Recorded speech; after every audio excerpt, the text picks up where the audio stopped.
Everybody, welcome to As Is Real Estate Conversations with Yony and Dee, to our first episode. We're very excited to start this opportunity and conversation with you about real estate because Yony and I have been working together for 13 plus years.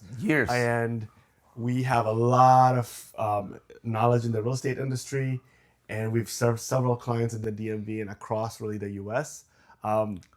More importantly, our goal is to give it to you, the real estate as it is, because that's a term that we use. And I'm excited, Yony. I am super excited. Again, this is Dee's baby here, and when he told me about the idea, I said, "Oh man," I was elated. I was like, "We got to definitely do it." And I love the name that we came up with. Yeah, you know, it's like I said, we were just talking about it right now. But as is, we're gonna be give it to you as it is, and no fillers, no, hiding anything. I'm just thinking about we had a heck of a weekend, heck of a week last year.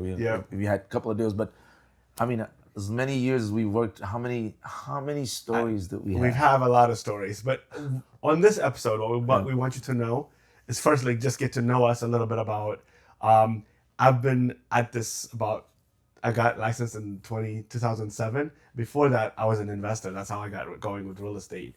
And I started in Baltimore, and I've been, I started buying multifamily investments, and that's the story is how it all begins.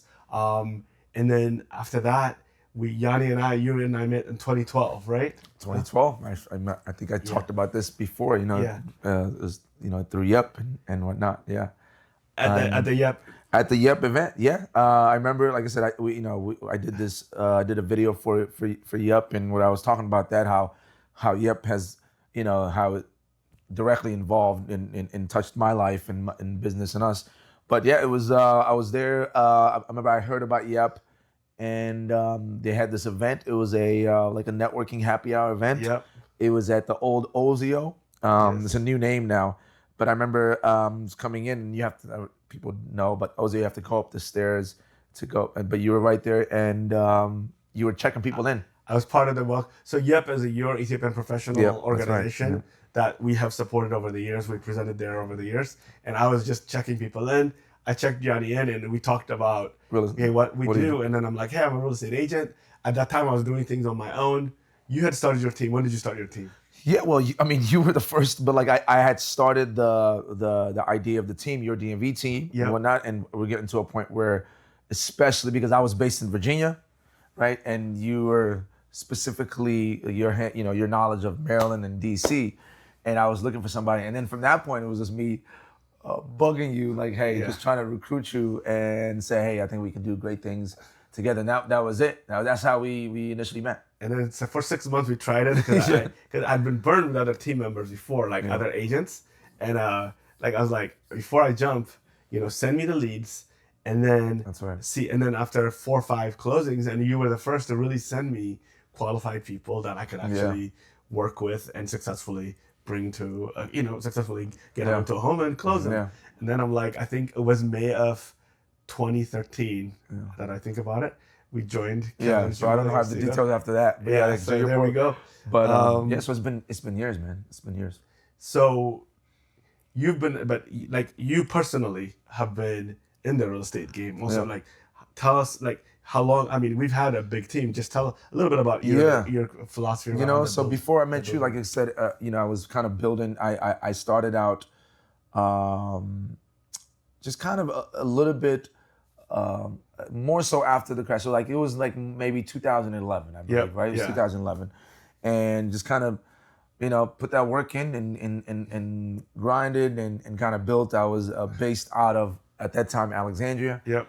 And I had some part-time agents, but again, I think that, like I always say, you're the first kind of big piece of the team. Because again, we were generating people that are coming to us, and especially the Montgomery County, PG County, the Maryland side, DC, and really, there's only obviously one of me, and just in all honesty, I was more so kind of on the Northern Virginia side and kind of DC, and so I needed somebody that really had the knowledge, and so that's why I was like, when I met you, I said, man, I said, let's do this. Let's make this happen, right? So it was a back and forth, but so yeah, built that up, and ultimately, you know, we kind of grew that team, and at a few years ago, I think we were up to about 16 agents. 16 agents, yeah, right, and at the time. Again, some part-time, some full-time, and averaging well over, past 65 million in volume each. And I think our best year was around like almost at 70 million, right? I remember that, So, built your DV team through a lot has to do with social media, right? I think you probably many people have seen me through online and kind of building that, because again, once social media kind of exploded, it was a great way to just kind of reach as many people as possible. Yeah. And really the goal, I think we talked about this, the goal for us, whether it be through our seminars or webinars, but through the social media, is to educate. And that's really been the biggest part. Through the education is how we reach people, and people then come to us and say, okay, they can help me, because we're not in it to just, obviously we want to sell you a house, but we don't want to just sell you a house. We want to sell you a house that fits your needs and your requirements at the time. Yeah. And the one thing, before we get deep into the real estate side, one thing I think I admire about Yony is he comes. You're an athlete. You were a basketball, right? Like you coached basketball. Basketball right? was. If you would have told me, if you would go back in time, and if you would have told me in high school, even college, that I would go a day or two without actually playing basketball, I would think you're crazy, because that's all I spent. Like, I mean, literally, from the first time I got to this country and when I went to middle school. Yeah. I remember being introduced to basketball, and I fell in love with it. And that was, from that point, it was literally 3-4 hours every day after school. It was just that, right? Grew up, summers, that was it. Everything. I used to sleep with my basketball. I told you, I used to have a basketball and sleep with it. That was it. And that's why I'm a big proponent of kids in sports, because you learn everything that you need to learn through, like, just life, through sports. Yeah. You learn failure. You learn how you have to really work your butt off to achieve a goal. You learn teamwork, right? How to be able to work with teammates, other teammates, but ultimately, sometimes you don't click. So that's part of it too. The challenge. But yeah, I grew up playing ball. I went to a boarding school, played ball there.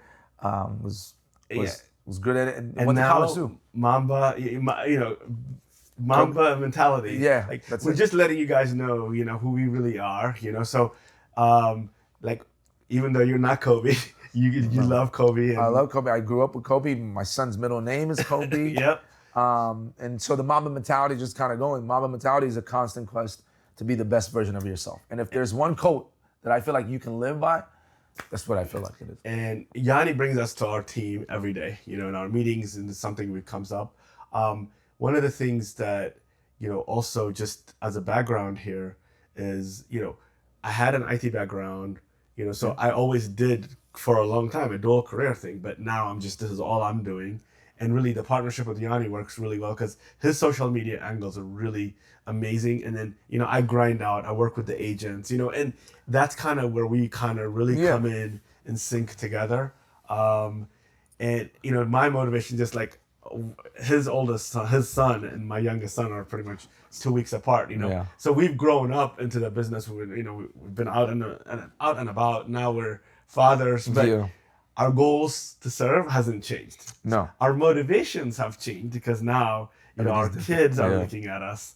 Number one, we got to send them to college. Beyond that, though, just to see them become something, it really kind of fuels something else in your system, right? Absolutely. It's something I've never experienced until I had my son. Oh, absolutely. And I remember, I don't know if you remember this, but when I told you I was having a son, or I was having a kid, I actually stopped by. I think it was your open house. Yeah. And you were elated, right? Yeah. But absolutely, once you have a son or kid, a daughter, once you have children, it changes. First, I don't know about you, it changes everything, how you look at the world. Yeah. Like before, when I was a single guy, or when I didn't have anybody that I had to like really focus on, I really, honestly speaking, didn't care what was going on in the world. Not to say that, but ultimately meaning, like, anything that's happening, like, I'll figure it out. Yeah. But like now, when you have a kid, now this is your kid's future and all that, and like everything about schools, community, then your perception and what you care about changes, right? And it changes. I think for me, I used to be a little bit more impatient with people, but now you we have to be patient in this business, but it really has made me even calmer down and educating. Hey, now I have to think about, what if this person did not know anything? Even though they're an adult, it's not like a kid you're teaching the real estate to. They know the ABCDs, they have to crawl and walk. So you have to it makes you kind of step back a little bit more and explain things better. And a lot more patient. You have to. I think you're forced. Yeah, you're forced. And let me tell you a funny story about kids and real estate. Before I had Liam, before I had a son, before I had kids, when I used to sit down with somebody and with a couple, and they are adamant about being in a certain school district, or like for their decision making is about their kids, right? Again, I understood that, but there was a part of me that was like, I mean, is it really that important, right? I'll be honest. Is it really that important? Like, I mean, I understood it, right? But I was like, but once you have it, once you have a kid, now you're like, you get it, because like nothing else matters. Nothing. Exactly, it would be situations where they have to be in a certain school district, right? And then again, the human aspect of it sometimes, like you try, sometimes you don't get it, and there's other options, and they may not be as good as that one. Yeah. But in your mind, when you don't have a kid, you think, this could work as well, right?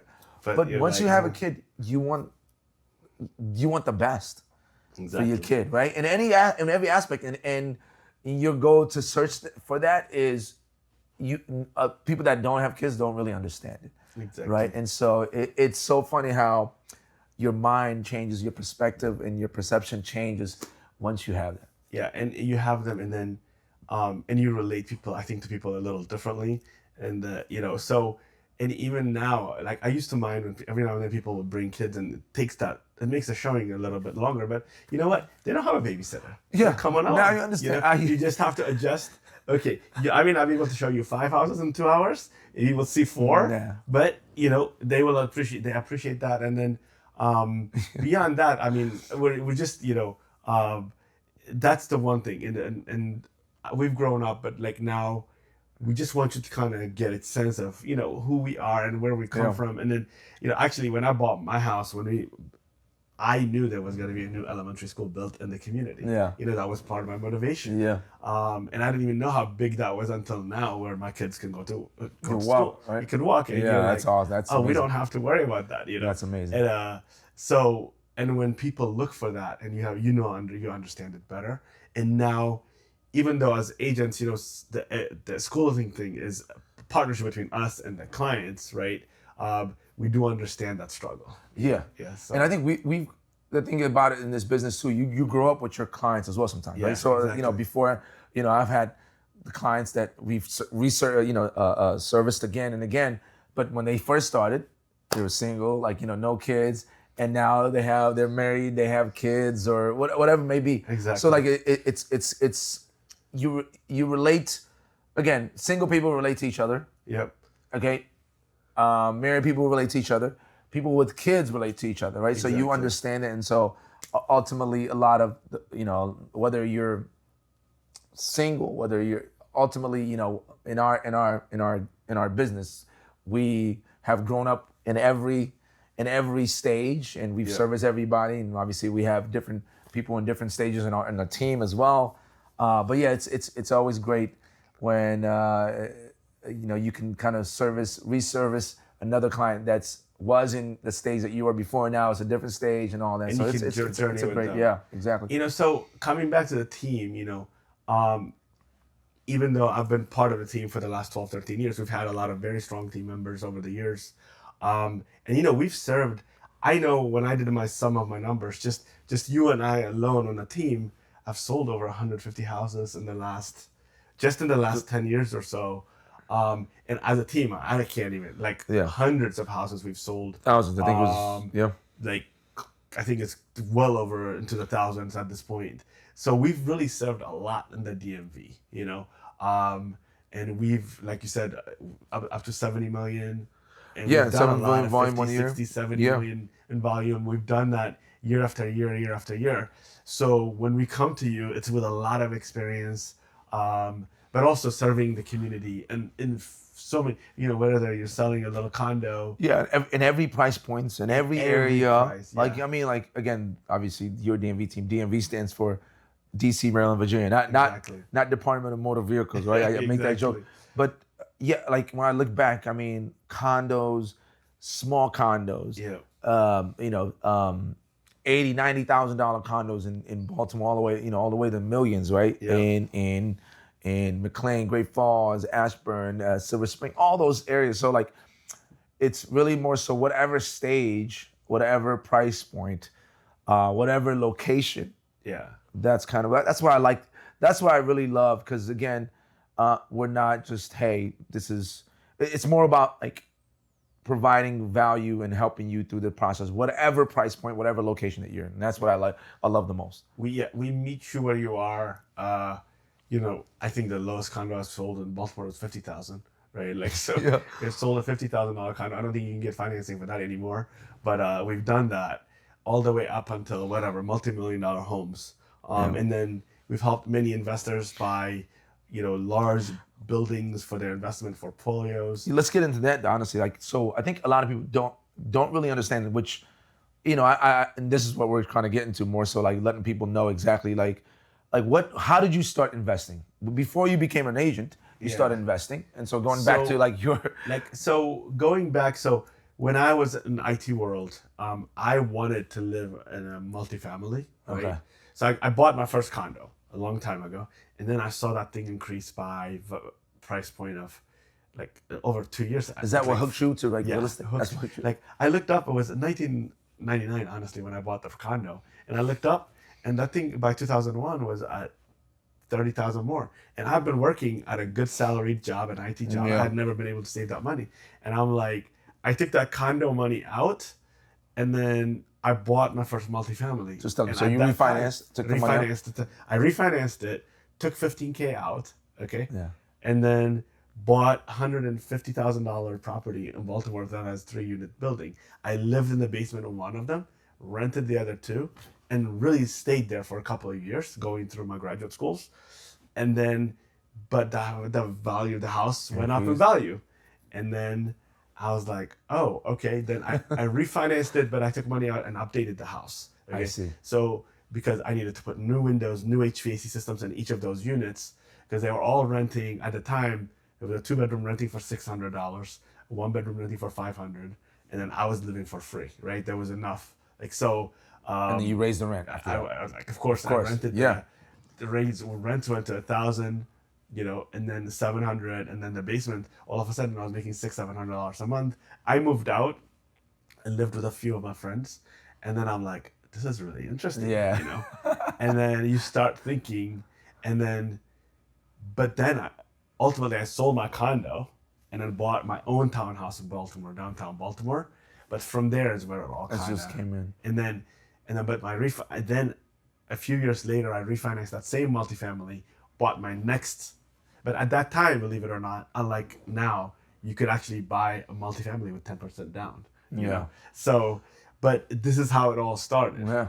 And honestly, over the years, I have owned over 20 of my own, 22, almost 25 properties that I've owned. Sold, obviously. As you build a portfolio, you don't keep everything. But you start with a small condo, and that's what Then a few years later, I was sending all my friends to this agent of mine, and I'm like, wait. And then that's when I was like, I see him making easy money, and I'm like, wait. And this is something I love to do. Let me get my license. There you go. And then here we are. That's incredible, man. Yeah, I mean, again, I'm impressed about I already talked about your work ethic, but your expertise when it comes to like the multifamily, and that's where your specialty really goes unrecognized. That's what I say to you, because it is, you've done it yourself. Okay, unlike a lot of agents that can talk about it but not really have done it, you've done it yourself. Like you have it, you've done it. You can talk when you talk to a person, an investor. You're not talking, hey, hypothetically. Hey, here is what I did. Here is what you can do. Here's what you can do. Here's exactly what I did, the steps, right? Yeah. And so that's pretty cool. So yeah, I mean, I love hearing that story because it all starts with that one condo. With that one condo. And then being able, and that's the power. Like I said, the power of real estate is when it appreciates, that's really money in the bank. Yeah. What you owe versus what it's worth, that difference is your money. And that's what you did. You took out and then you bought another one that just kept going. And that's what, so that's incredible. So that brings us, so that's a little bit about us at this, our as is with real estate with Yony and Dee. That's the end of our first episode as we come. But this is just a chance to get to know you, get to chat. It's so great to chat. Like I said, this is more so just helping you understand who we are. There's going to be really, it's not going to just be filler stuff. We're going to really talk about, we're going to go dig into, what real estate is about, what we're seeing on the market, just different topics. Everything. And you're going to learn a lot, but we're going to be straight up. Like I said, we're going to tell it as it is, the background, what you don't see through social media sometimes. So I'm excited, man. So this is great chatting with you too. All right. Likewise. Thank you.